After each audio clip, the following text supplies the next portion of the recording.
Hi, good morning, friends. In my last video, I had started talking about financial planning. And in this video, I'll continue the discussions further. So basically, before we start, let's recap what exactly is financial planning.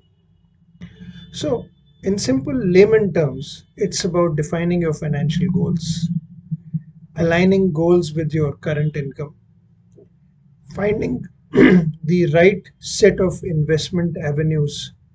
That means the right asset allocation mix, which means it could be debt, equity, and various other asset classes.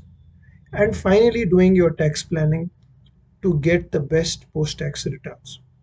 This is a simple definition of financial planning. So, if I have to further refine, financial planning would include the following steps. Number one, goal planning. Number two, cash flow planning.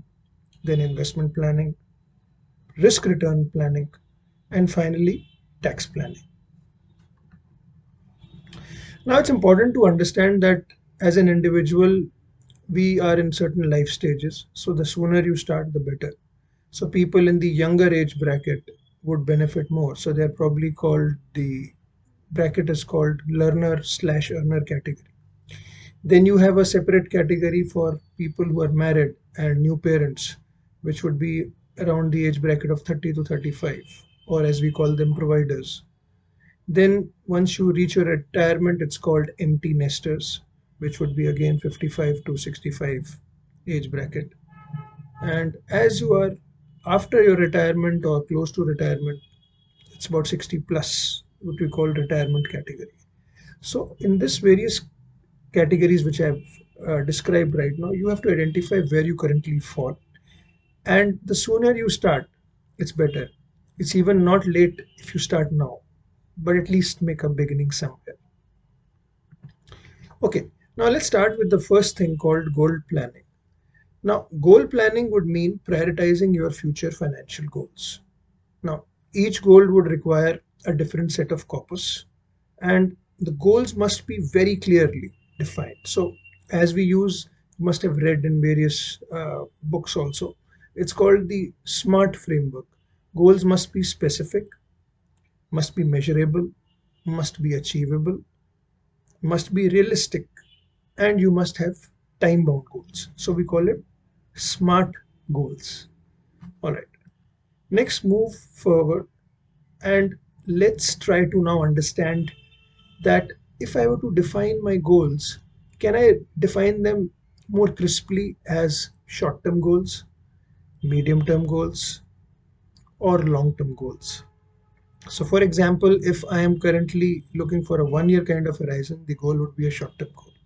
If I'm looking for a medium term goal, that means horizon would be about 3 to 5 years.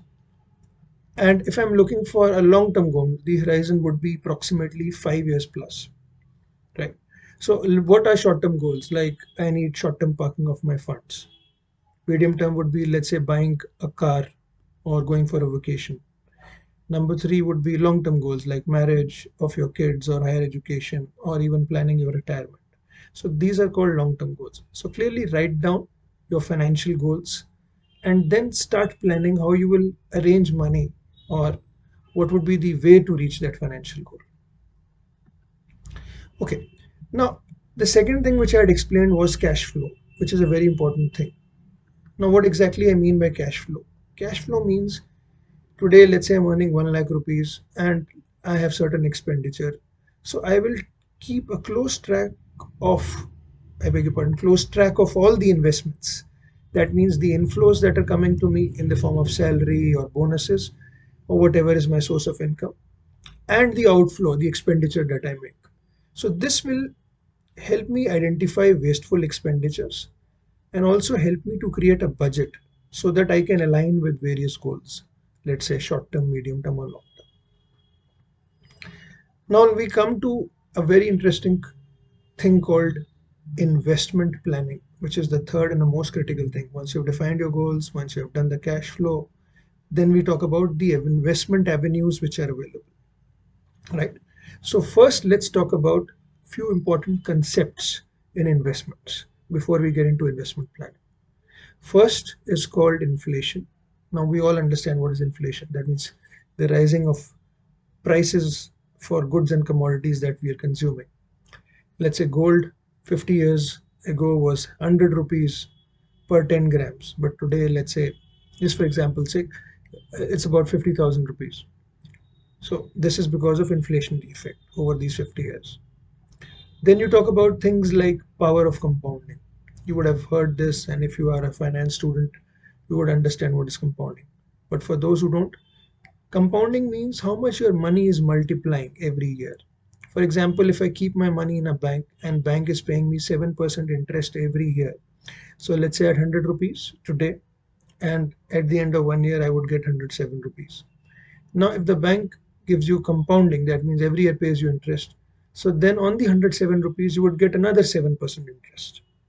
So that would further be multiplied by 7% and keeps on going endlessly. That's compounding. So it's a very important concept even in investments, how the money multiplies. Third is the asset allocation, which means choosing the right type of assets and mixing them. Like you have your meals, you mix one, two, three, you mix proteins, carbohydrates, fats, whatever, to make a complete meal. So for a complete financial decision, you need to have the right asset allocation mix. Okay, once I've explained all these, let's also understand what are the instruments available for investments today. One is stocks, which is we keep hearing stock markets. Number two is bonds, bank deposits, and of course, if you're an employee in a company, PPF, EPF would be regular places, which you would be hearing. So public provident fund is something which you invest to get your 1,50,000 benefit every year. EPF is what your employer deducts. Then obviously the most interesting thing, mutual funds. Of course, some people also invest in property and jewelry, which is also there. So these are some important financial instruments which I have shared. In my next video, I will be covering the last leg of financial planning, which would include things like taxation, the investment avenues in all these things which I've just declared right now, all these financial instruments.